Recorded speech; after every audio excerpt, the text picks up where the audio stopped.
elle a changé le cours d'une guerre et couronné un roi avant de mourir en hérétique. Son histoire, tout le monde croit la connaître. Mais derrière la sainte et la guerrière se cache une énigme que l'histoire N a jamais totalement résolue. D. Où nous regardez-vous? N, n'hésitez pas à le dire en commentaire, cela nous fait toujours très plaisir. Et pour nous soutenir gratuitement, vous pouvez aimer la vidéo et vous abonner à la chaîne. Au cœur d'E, un 15e siècle dévasté par un conflit interminable, une jeune paysanne surgit de l'anonymat, affirmant être elle envoyée de Dieu. En quelques mois, elle devient le symbole d'E, une nation en quête d'espoir, et elle instrument d'E, une reconquête inespérée. Pourtant, celle que elle on nommera la pucelle des Orléans fut autant une figure de propagande qu'une chef de guerre, un objet de vénération, autant qu'une victime des jeux de pouvoir. Son parcours fulgurant, de elle ombre à la gloire, puis de la trahison au bûcher, soulève une question fondamentale. Jeanne d'Arc était-elle une sainte guidée par des voies divines, ou le pion génial et tragique d'un échiquier politique qui la dépassait? Ce récit explore les zones, des ombres un mythe, à la recherche de la véritable femme derrière la légende. Dans le petit village de Domrémy, niché à la lisière du royaume de France et du Saint-Empire romain germanique, naît une fille du nom de Jeanne. Nous sommes dans une France fragmentée, un royaume saignant depuis des décennies sous les coups de la guerre, que elle, on nommera plus tard la guerre de 100 ans. Elle, autorité du roi de France, le dauphin Charles, est contestée, son pouvoir limité à une portion congrue du territoire, au sud de la Loire. Le nord, y compris Paris, est aux mains des Anglais et de leurs puissants alliés, les Bourguignons.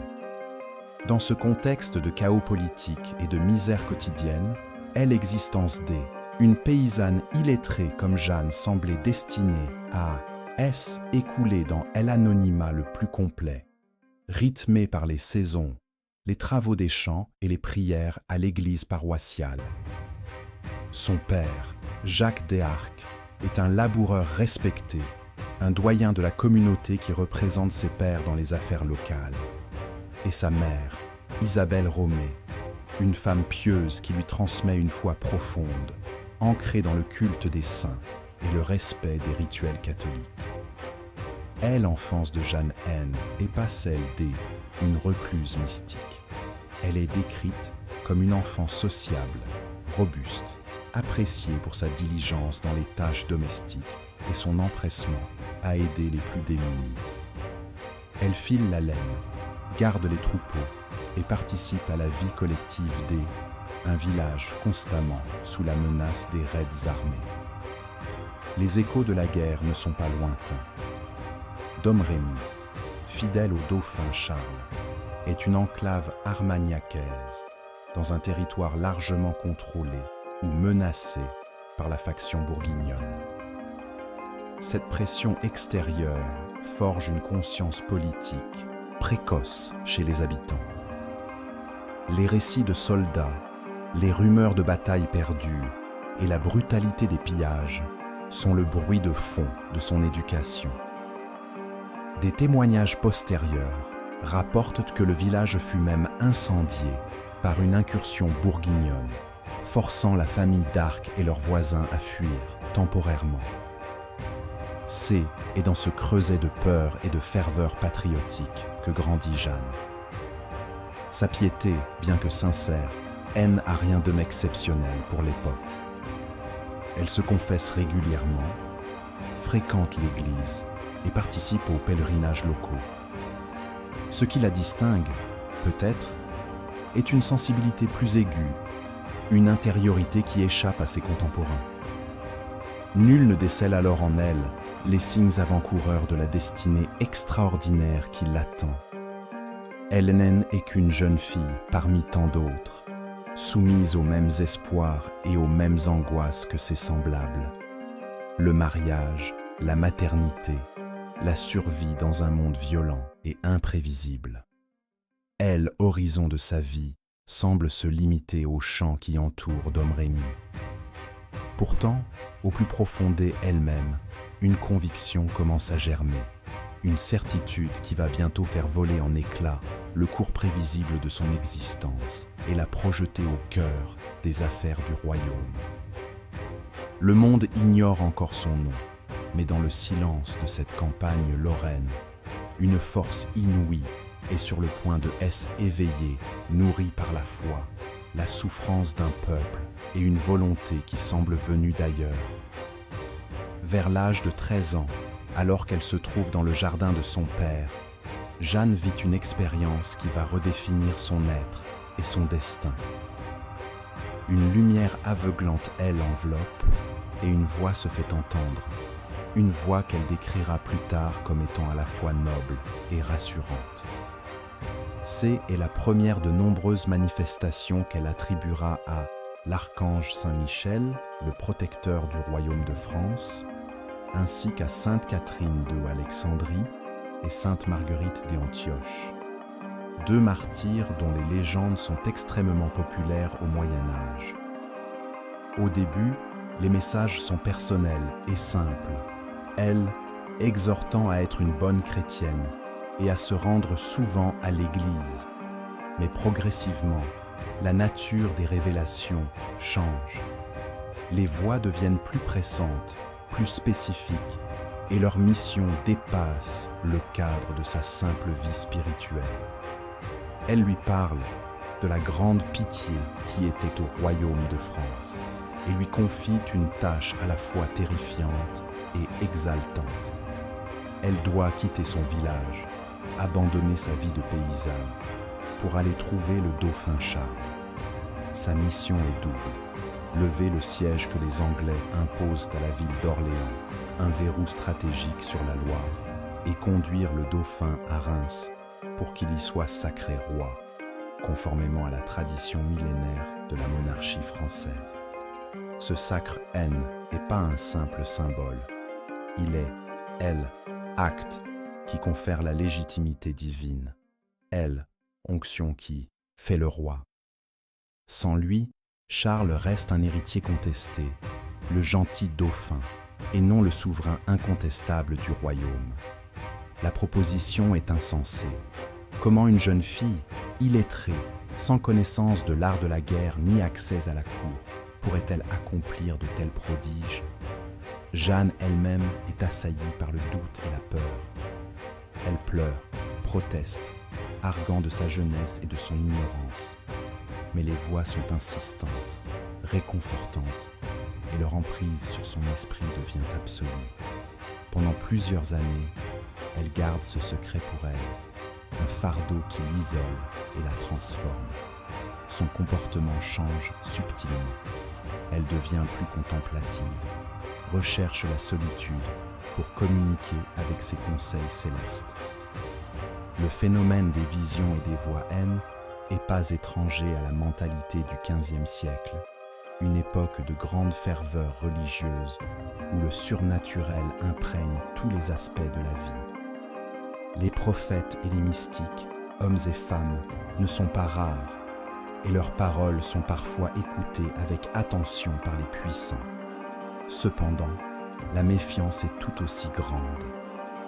Elle, Église, se montre extrêmement prudente, craignant les supercheries. Elle, hystérie ou, pire encore, elle, influence démoniaque. Pour Jeanne, le défi N est donc pas seulement de croire en ses voix, mais de convaincre les autres de leur origine divine. Sa conviction intérieure se durcit face à l'incrédulité et aux obstacles.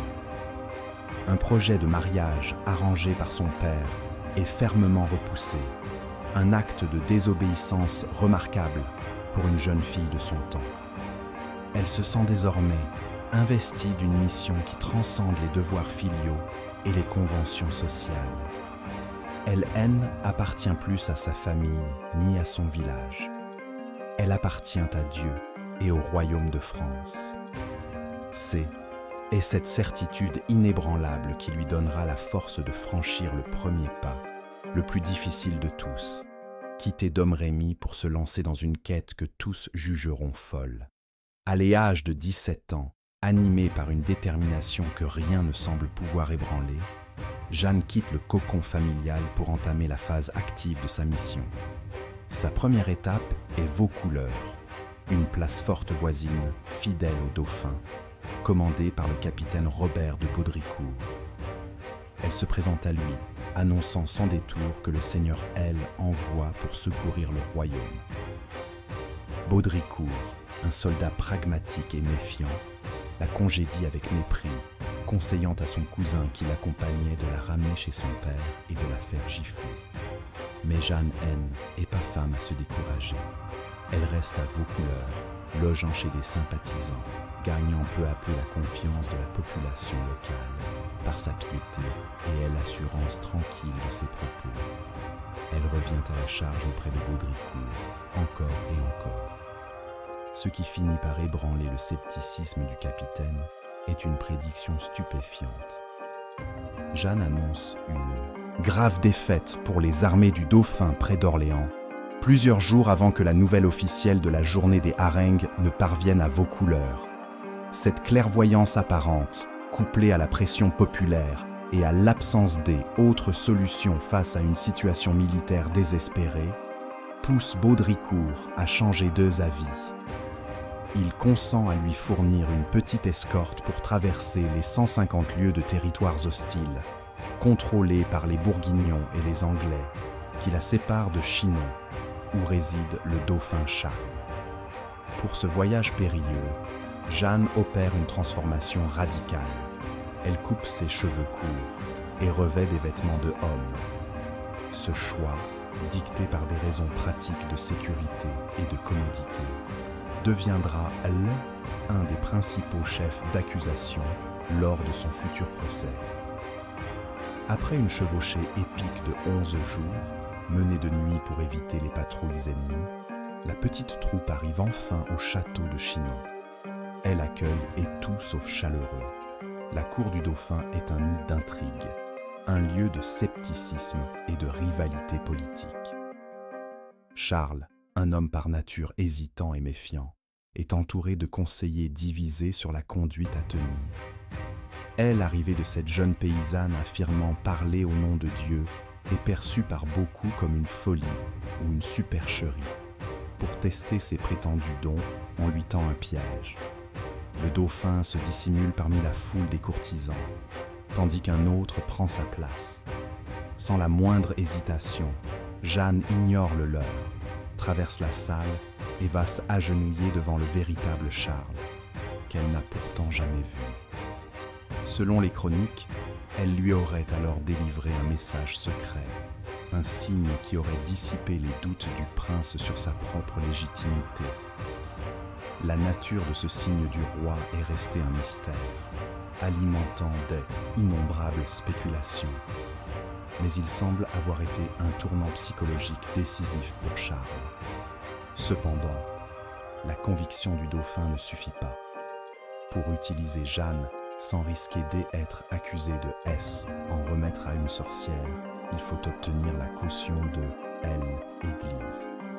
Jeanne est donc envoyée à Poitiers pour y être examinée par une commission de théologiens et de docteurs de l'université. Pendant près de 3 semaines, elle est soumise à un interrogatoire serré et épuisant. On la questionne sur ses voies, sur sa foi, sur sa vie passée. Loin de se laisser déstabiliser, elle répond avec une simplicité, une franchise et un bon sens qui déconcertent ses savants examinateurs. Elle ne cherche pas à théoriser, elle témoigne. Face aux questions pièges, elle fait preuve d'une répartie étonnante. Finalement, la commission rend un verdict favorable. Les docteurs ne trouvent en elle rien de mauvais, seulement humilité, simplicité, dévotion. Ils concluent qu'en elle absence de preuves malignes et face à la situation désespérée du royaume, il serait justifié de mettre sa promesse à elle épreuve devant Orléans. La voie est désormais libre. Jeanne a obtenu la légitimité politique et religieuse dont elle avait besoin. Hélène est plus une simple visionnaire, mais un instrument potentiel du salut divin. validée par l'Église et acceptée par le roi. On lui fait fabriquer une armure sur mesure. On lui confie un étendard blanc frappé des noms de Jésus et Marie, et on la place à la tête une armée de secours en route pour Orléans.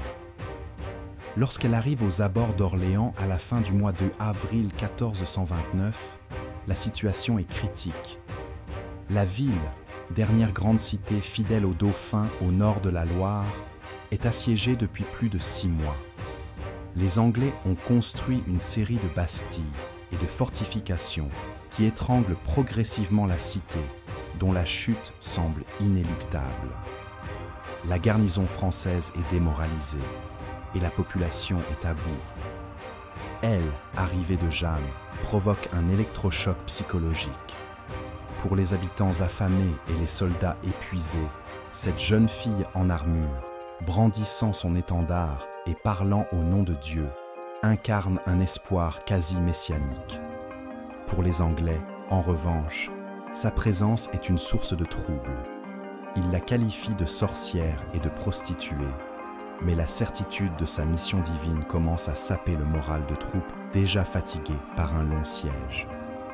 Les chefs de guerre français qui commandent la place, des hommes d'expérience comme le bâtard de Orléans, futur comte de Dunois, sont initialement sceptiques.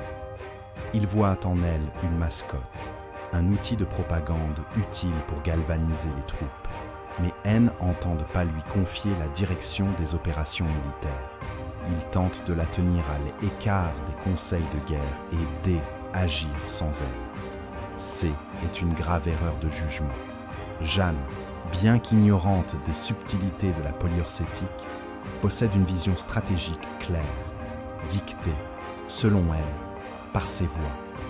Il faut attaquer, prendre l'initiative et frapper directement les points forts du dispositif anglais.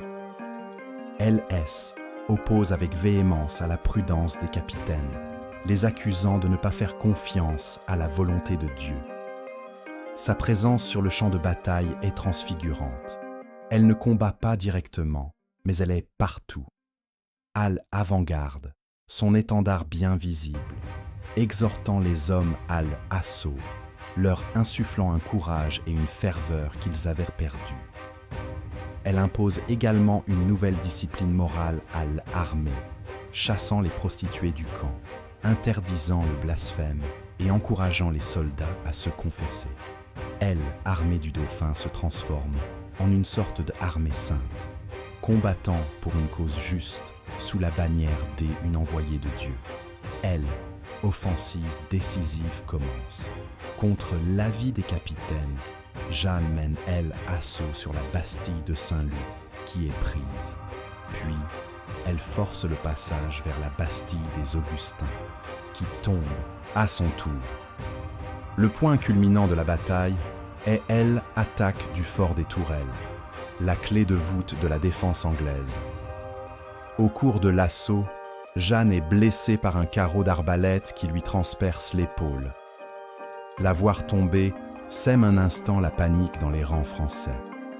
Mais, après s'être retirée pour soigner rapidement sa plaie, elle retourne au combat, son étendard de nouveau levé, redonnant un élan décisif à ses troupes qui finissent par remporter la forteresse. C est une victoire totale. Stupéfaits par la soudaineté et la violence de l'offensive, démoralisés par la perte de leurs meilleures troupes et de leur position stratégique, les Anglais lèvent le siège dans la nuit du 8 mai, moins de 10 jours après l'arrivée de Jeanne. La nouvelle de la libération des Orléans se répand comme une traînée de poudre à travers la France et l'Europe. C est un événement au retentissement immense. Ce qui paraissait impossible est produit. Le cours de la guerre semble être inversé.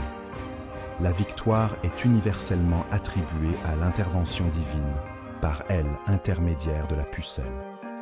Son prestige est à son apogée.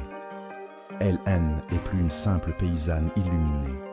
Elle est l'héroïne des Orléans, la preuve vivante que Dieu est rangé du côté de Charles. Le mythe est né. Forgée dans le feu et le sang, dès une bataille qui changea le destin d'un royaume. Auréolée de la gloire d'Orléans, Jeanne est désormais une figure incontournable sur l'échiquier politique et militaire.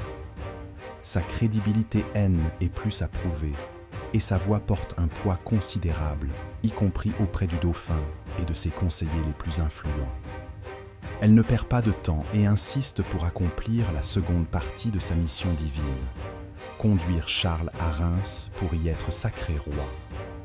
Le chemin est loin d'être aisé. Reims se situe en plein cœur du territoire contrôlé par les Anglais et les Bourguignons. Le voyage est une expédition militaire audacieuse, une chevauchée de plusieurs centaines de kilomètres à travers des terres hostiles. De nombreux membres du Conseil royal, notamment le prudent et influent Georges de la Trémoille, prônent une approche plus conservatrice.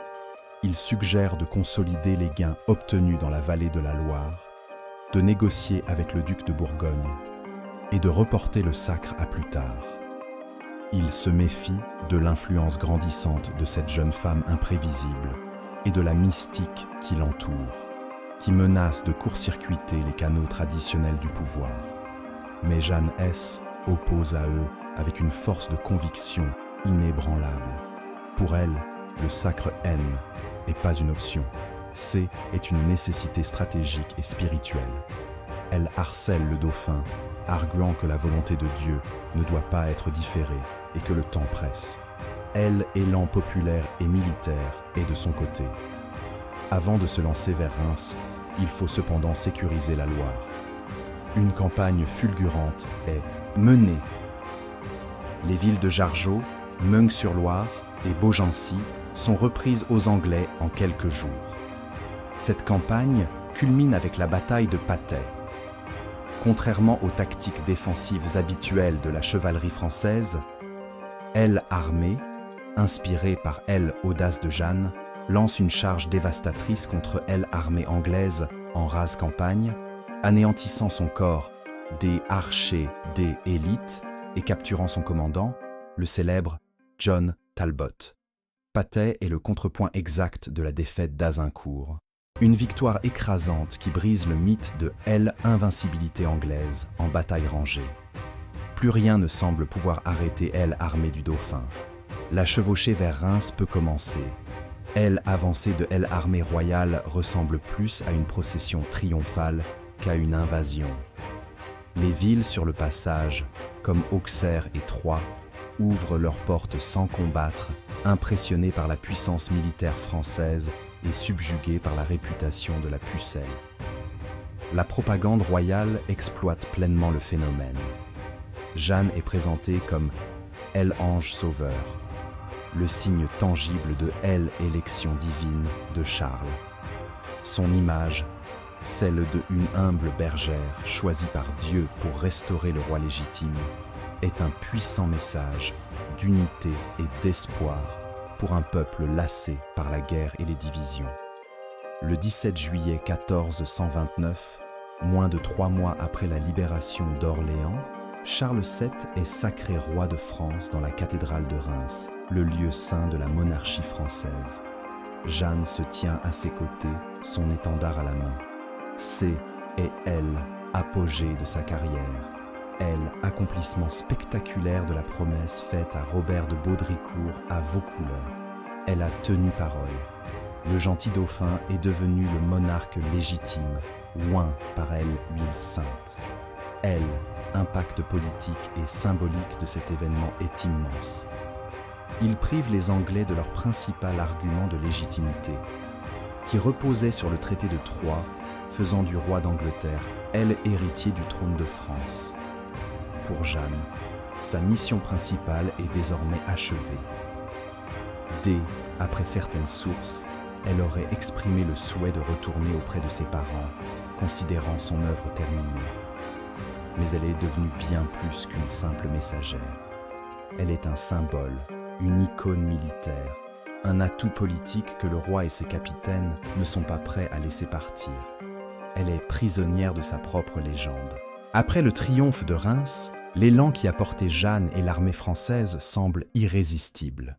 La suite logique, pour elle, est de marcher sur Paris, la capitale occupée, pour en chasser les Anglais et achever la libération du royaume. Poussée par ses voix et sa logique militaire, elle préconise une attaque immédiate, voulant capitaliser sur la dynamique de la victoire et la désorganisation de l'ennemi. Cependant, à la cour du roi Charles VII, l'atmosphère a changé. Maintenant qu'il est sacré, le roi et ses conseillers, en particulier Georges de la Trémoille, redeviennent maîtres du jeu politique. La diplomatie reprend ses droits sur l'exploit militaire. Une trêve est négociée avec le duc de Bourgogne, Philippe le Bon, un accord que Jeanne perçoit instinctivement comme un piège, une manœuvre dilatoire visant à permettre aux Anglais et aux Bourguignons de renforcer leur position, notamment à Paris. Elle se heurte pour la première fois à l'inertie et au calcul politique de la cour. Son influence, qui reposait sur l'urgence et le désespoir, commence à décroître maintenant que la situation s'est améliorée. Sa certitude divine et son intransigeance se marient mal avec les compromis et les subtilités de la réale politique. Malgré les réticences, la pression populaire et le prestige de Jeanne sont tels que le roi autorise finalement une offensive sur Paris en septembre. L'attaque est mal préparée, menée sans la conviction et les moyens nécessaires. Les défenseurs de la ville, prévenus, opposent une résistance acharnée. Durant l'assaut contre la porte Saint-Honoré, Jeanne est de nouveau blessée, cette fois à la cuisse. Alors qu'elle veut poursuivre le combat, un ordre royal tombe, impérieux, la retraite. L'échec devant Paris est un coup dur. C'est la première fois que la pucelle est tenue en échec, et la défaite fissure son aura d'invincibilité. Pour ses détracteurs à la cour, c'est la preuve que son temps est passé, que le miracle a ses limites. Pour Jeanne, c'est une immense déception, une trahison de sa mission. Elle sent que le soutien du roi s'effrite, que les hommes politiques qui l'ont utilisé pour le sacre cherchent maintenant à la marginaliser. L'armée royale est dissoute peu après, et Jeanne se retrouve avec une petite troupe, menant des opérations de moindre envergure. Durant l'hiver, elle est tenue à l'écart des décisions stratégiques, déplacée de château en château, honorée mais neutralisée. Charles VII l'anoblit, ainsi que sa famille, une récompense prestigieuse mais qui sonne aussi comme une mise à la retraite dorée. Elle ronge son frein, frustrée par l'inaction du roi qui préfère les négociations stériles à l'action militaire décisive. Elle continue de croire en sa mission de libération totale du royaume, mais elle n'a plus les moyens de la mettre en œuvre. Ses voix continuent de lui parler, mais elles prennent une tonalité plus sombre.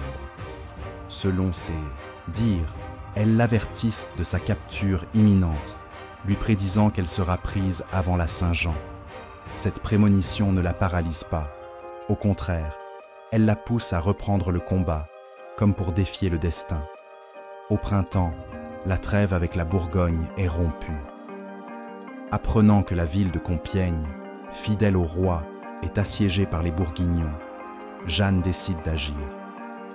Sans ordre officiel, elle rassemble une petite compagnie de volontaires et se précipite au secours de la cité. C'est un acte d'insubordination, une tentative désespérée de retrouver l'élan d'Orléans et de forcer la main au destin. Elle sait les risques qu'elle prend, mais l'inaction lui est insupportable. Son arrivée à Compiègne est saluée par la population, mais les jeux sont faits. Les forces en présence sont déséquilibrées, et les manœuvres politiques qui se trament en coulisses lui sont totalement défavorables. Le temps des victoires faciles et des miracles éclatants est révolu. Le 23 mai 1430, Jeanne mène une sortie audacieuse depuis Compiègne pour tenter de surprendre un poste avancé bourguignon. L'opération tourne rapidement au désastre. Une force ennemie bien supérieure, alertée, contre-attaque et coupe la retraite de sa petite troupe vers les remparts de la ville.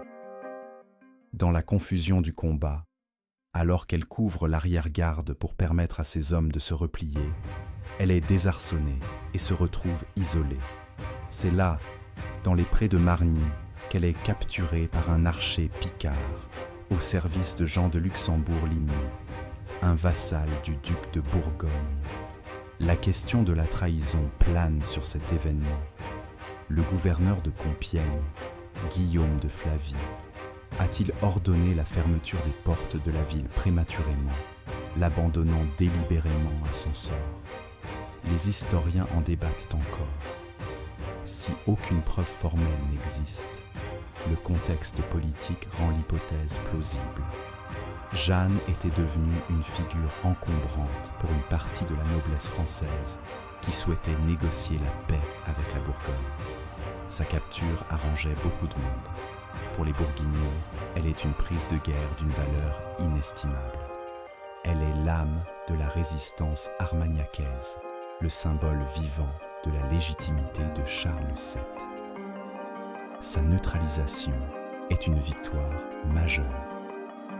Commence alors une longue et pénible période de captivité. Jeanne est d'abord emmenée au château de Beaulieu-les-Fontaines, puis à celui de Beaurevoir. Durant ces mois, elle est traitée avec les égards dus à une prisonnière de haut rang, mais elle vit dans l'angoisse constante d'être livrée aux Anglais, ses ennemis mortels, qui la réclament avec insistance. Elle tente par 2 fois de s'évader. La seconde tentative, au château de Beaurevoir, est particulièrement spectaculaire. Elle saute d'une tour de près de 20 mètres de haut, préférant la mort à la captivité. Elle survit miraculeusement à la chute, mais reste inconsciente pendant plusieurs jours. Cet acte de désespoir sera plus tard retenu contre elle comme une tentative de suicide, un péché mortel. Pendant ce temps, que fait le roi Charles VII, celui qu'elle a mené au trône? Rien. Aucune tentative de sauvetage militaire n'est organisée. Aucune offre de rançon, pourtant pratique courante à l'époque pour les prisonniers de guerre nobles, n'est formulée. Ce silence et cette inaction du roi et de sa cour sont l'un des aspects les plus troublants et les plus sombres de l'histoire de Jeanne d'Arc. A-t-il été ingrat, impuissant ou simplement soulagé de se débarrasser d'une prophétesse devenue politiquement gênante? La question reste ouverte, mais l'abandon est flagrant. Finalement, après de longues négociations financières, Jean de Luxembourg cède à la pression et à l'argent. Pour la somme de 10 000 livres tournois, une fortune, il vend sa prisonnière aux Anglais. Le marché est conclu non pas comme une rançon, mais comme une transaction pour juger une hérétique. L'Université de Paris, alors pro-anglaise et bastion de l'orthodoxie théologique, réclame qu'elle soit jugée par un tribunal d'église. Les Anglais acceptent volontiers. Leur objectif n'est pas seulement d'éliminer une chef de guerre ennemie, il est bien plus profond. Ils veulent détruire le fondement même de la légitimité de Charles VII. En prouvant que Jeanne est une sorcière et une hérétique, ils prouveront que le roi de France a été couronné par une envoyée du diable, invalidant ainsi son sacre et ruinant son prestige. Le procès qui s'annonce ne sera pas un procès de droit commun pour fait de guerre, mais une machine de guerre théologique et politique, soigneusement orchestrée pour aboutir à un verdict prédéterminé. Jeanne est transférée à Rouen, le siège du pouvoir anglais en France, et enfermée dans une cellule du château, où elle est gardée jour et nuit par des soldats anglais. Son sort est désormais entre les mains de ses pires ennemis. Le procès de Jeanne d'Arc qui ouvre à Rouen en février 1431 est une parodie de justice, un tribunal politique déguisé en procédure ecclésiastique. Il est entièrement financé et contrôlé par les Anglais, qui ont choisi avec soin les hommes chargés de le mener. La figure centrale est l'évêque de Beauvais, Pierre Cochon, un prélat ambitieux et un théologien érudit, entièrement dévoué à la cause anglo-bourguignonne. Il est assisté par une centaine de clercs, de docteurs en théologie et de juristes, pour la plupart issus de l'Université de Paris. Elle, accusée, Jeanne, est seule. Elle n'a pas d'avocat, pas de conseiller. Elle doit affronter cette assemblée de clercs roués à la dialectique et au droit canon. Elle est une jeune femme de 19 ans, illettrée, emprisonnée depuis des mois, dans des conditions difficiles, enchaînée et sous la garde constante de soldats grossiers. Pourtant, dès les premières séances, elle fait preuve d'une intelligence, d'une prudence et d'une force de caractère qui stupéfie ses juges. Les interrogatoires, dont les minutes ont été conservées, sont un document extraordinaire. Ils révèlent un affrontement intellectuel et spirituel d'une intensité dramatique.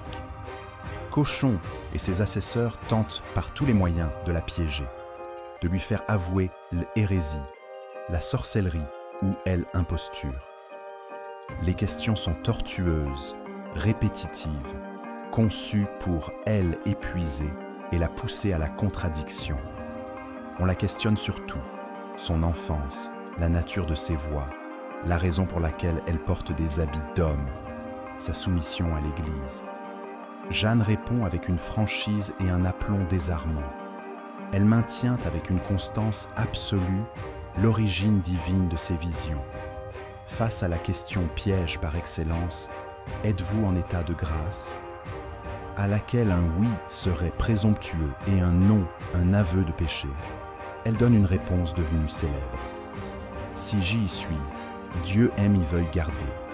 Si je n'y suis, Dieu aime y veuille mettre. Sa résistance est remarquable.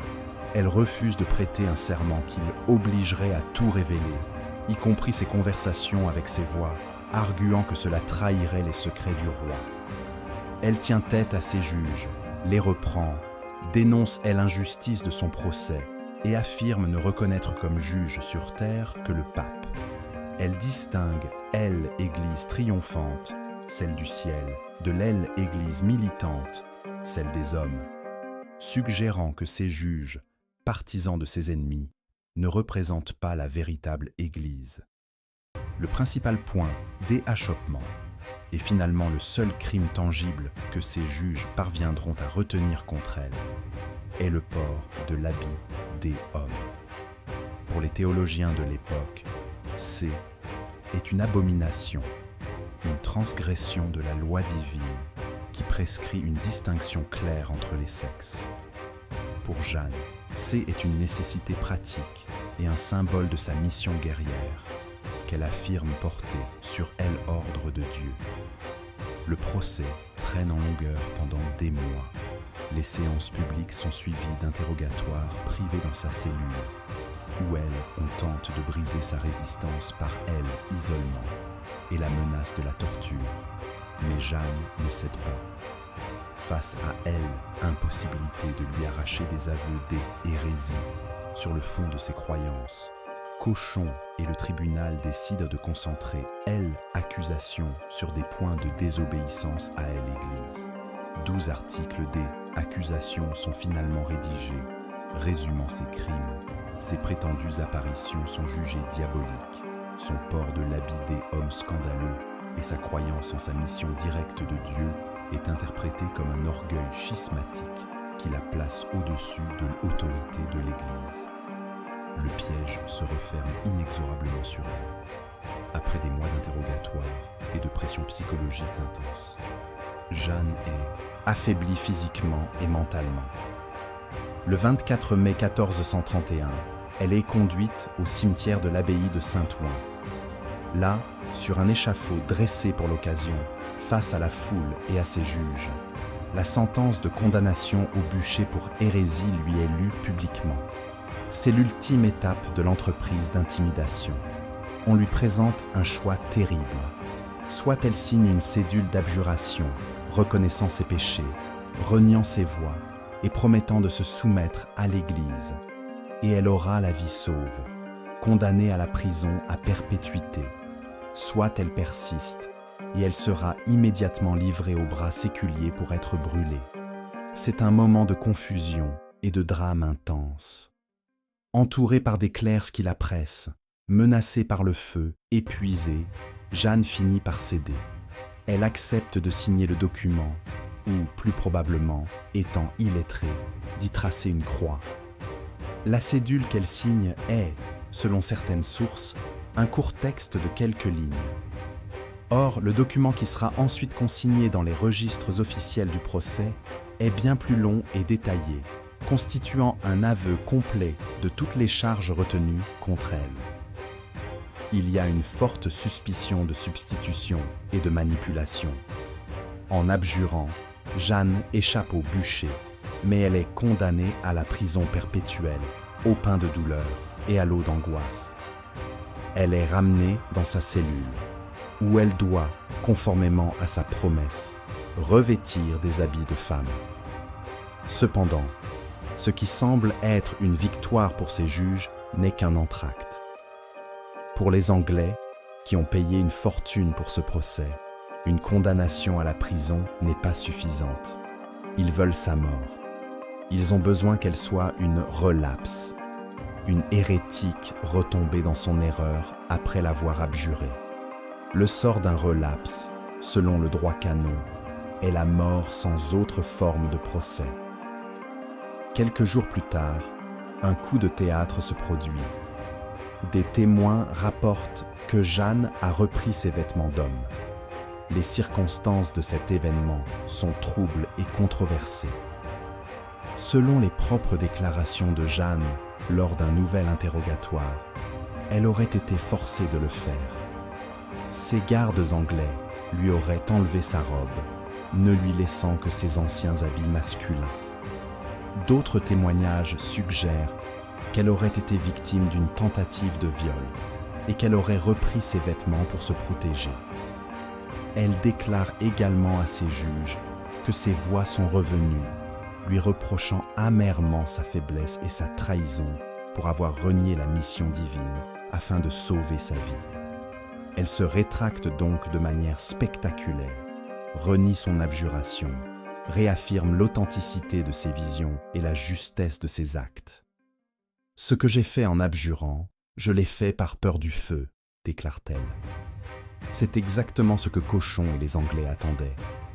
La rechute est constatée, officiellement. Jeanne a rompu son serment, elle est retombée dans l'hérésie. Son sort est scellé. Aucune pitié ne peut plus être invoquée. Le tribunal se réunit une dernière fois pour la déclarer hérétique relapse et l'excommunier, la livrant ainsi à la justice séculière anglaise pour l'exécution de la sentence. La machination a parfaitement fonctionné. Par la peur, la tromperie et la contrainte, ses ennemis ont réussi à la pousser à commettre l'acte même qui les autorisait à la condamner à mort en toute légalité apparente. Au matin du 30 mai 1431, Jeanne est extraite de sa cellule pour la dernière fois. Elle se confesse, reçoit la communion, puis est conduite sur une charrette vers la place du vieux marché de Rouen, où un haut bûcher a été érigé. Vêtue d'une robe de pénitente, elle est exposée à la vue d'une foule immense, composée de soldats anglais, de clercs et de civils rouennais. L'atmosphère est lourde, chargée d'une tension mêlée de curiosité morbide et de pitié. Avant de monter sur le bûcher, un sermon public est prononcé, rappelant ses crimes et justifiant sa condamnation. Jeanne écoute, pleurant et priant, demandant pardon à tous, y compris à ses juges et à ses bourreaux, et leur pardonnant à son tour. Son attitude haine est plus celle d'une guerrière inflexible, mais celle d'une croyante qui se prépare à la mort. Elle demande une croix. Un soldat anglais, ému, en fabrique une rapidement avec 2 morceaux de bois et la lui tend. Elle la baise et la serre contre sa poitrine. Évêque Cochon. Lui-même semble troublé, mais le processus est allé trop loin pour être arrêté. Elle est attachée au poteau, très haut sur le bûcher, afin que la foule puisse bien la voir. Le feu est allumé. Alors que les flammes commencent à monter, elle demande qu'on tienne une croix de procession devant ses yeux. Jusqu'au bout, elle crie le nom de Jésus, clamant que ses voix ne l'ont pas trompée et qu'elle venait de Dieu. Ces derniers mots, répétés avec une force qui impressionnait l'assistance, sont pour son sauveur. Sa mort est une agonie publique, un spectacle orchestré pour marquer les esprits. Les Anglais veulent assurer que nul ne puisse prétendre qu'elle ait échappé et qu'aucune relique ne puisse être vénérée. Une fois le corps consumé, ils ordonnent au bourreau de raviver le feu pour réduire en cendres tout ce qui reste. Ensuite, pour effacer toute trace matérielle de son existence et empêcher la naissance d'un culte, ces cendres sont recueillies et jetées dans la Seine depuis un pont. Mais si le corps de Jeanne a été anéanti, son esprit et sa légende, eux, sont impossibles à éteindre. Sa mort, loin de discréditer Charles VII, la transforme en martyr. Elle, injustice flagrante de son procès, et son courage face au supplice, suscite, elle, émotion, et elle, indignation. Dans les années qui suivent, le cours de la guerre continue de tourner en faveur des Français. Paris est repris, les Anglais sont progressivement repoussés, et la victoire finale, scellée à la bataille de Castillon, semble être l'accomplissement posthume de la mission de Jeanne.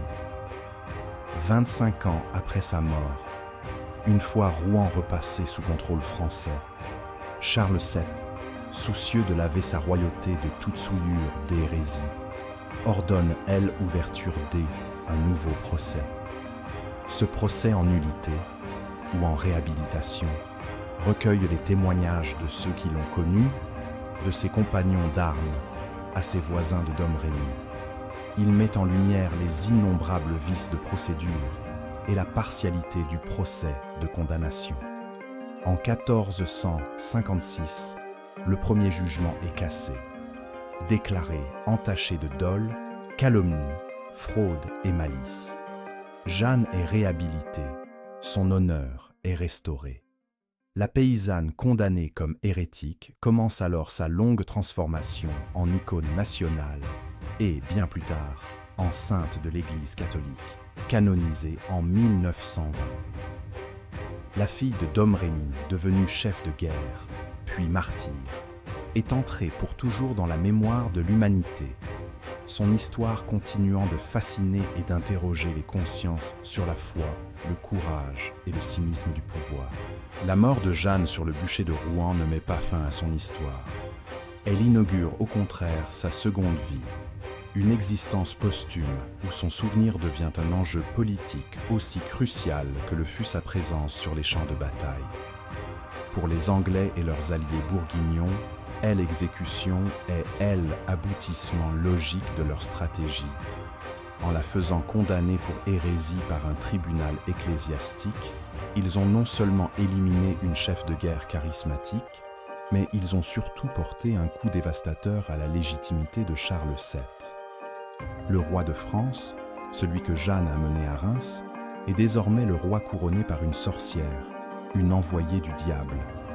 Cette tâche infamante, propagée avec soin par la chancellerie anglaise, vise à saper les fondements spirituels de la monarchie des Valois et à rallier les indécis à la cause du jeune roi anglais, Henri VI.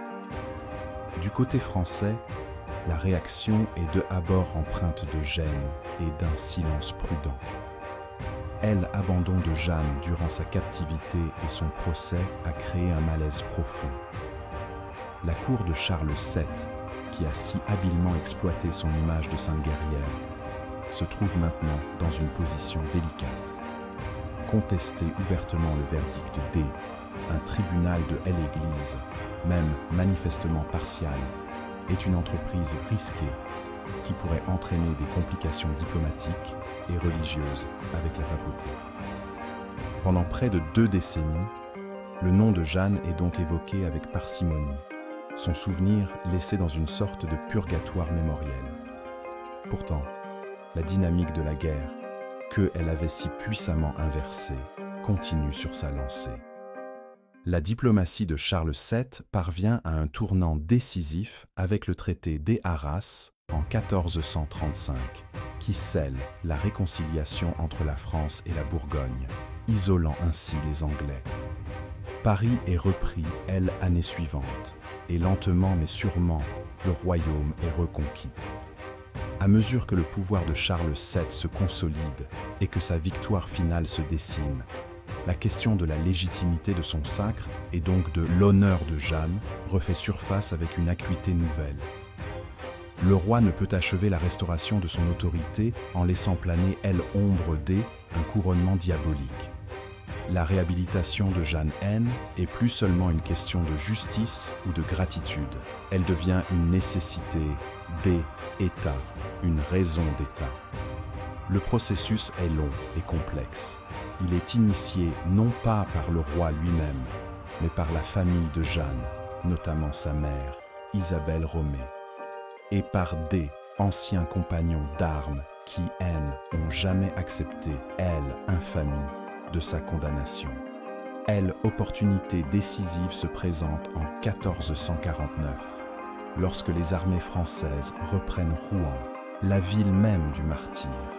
Charles VII contrôle désormais le lieu du crime, a accès aux archives du procès et peut exercer une pression directe sur les ecclésiastiques locaux. Il ordonne une première enquête administrative qui confirme les nombreuses irrégularités de la procédure de 1431. Fort de ces éléments, il sollicite l'intervention du pape. Après plusieurs années de manœuvres diplomatiques, le pape Calixte III autorise en 1455 l'ouverture d'un procès en nullité.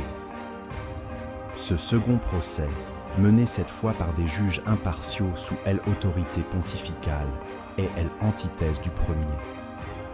Il ne s'agit plus d'accuser une femme seule et enchaînée, mais de recueillir la parole de ceux qui l'ont connue.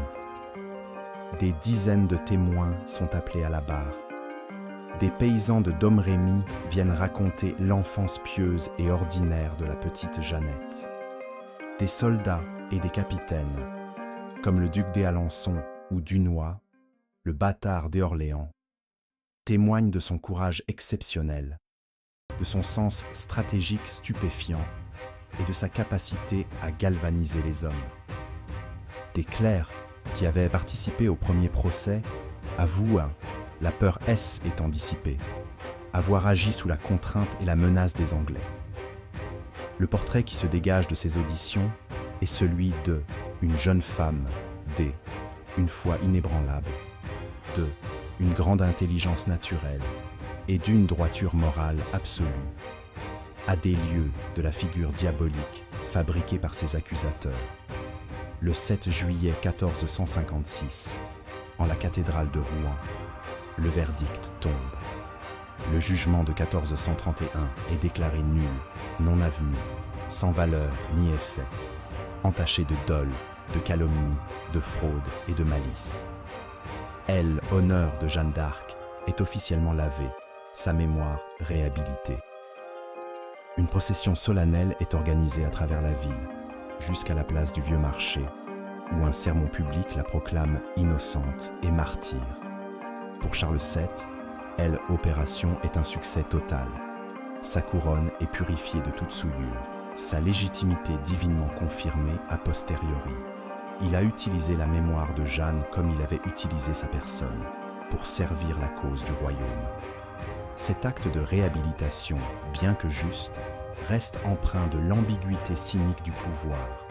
Un pouvoir qui a su créer une héroïne, abandonnée à ses bourreaux, puis la ressusciter en martyr pour asseoir sa propre gloire. La réhabilitation de 1456 lave, honneur de Jeanne d'Arc et la consacre comme une martyre de la cause nationale, mais elle ne la transforme pas immédiatement en icône universelle que nous connaissons aujourd'hui. Pendant près de 3 siècles, sa figure reste celle d'une héroïne médiévale, certes extraordinaire, mais dont le souvenir estompe peu à peu dans la mémoire collective, éclipsée par les nouvelles gloires de la Renaissance et de l'âge classique. Les philosophes des Lumières, en particulier, voient son histoire avec un scepticisme teinté d'ironie. Voltaire, dans son poème satirique « La pucelle de Orléans », en fait une caricature burlesque, symbole de la superstition et du fanatisme une époque jugée barbare et irrationnelle. C est la Révolution française et L, émergence du nationalisme au XIXe siècle qui vont véritablement exhumer Jeanne de sa tombe historique pour la propulser au panthéon des mythes fondateurs de la France.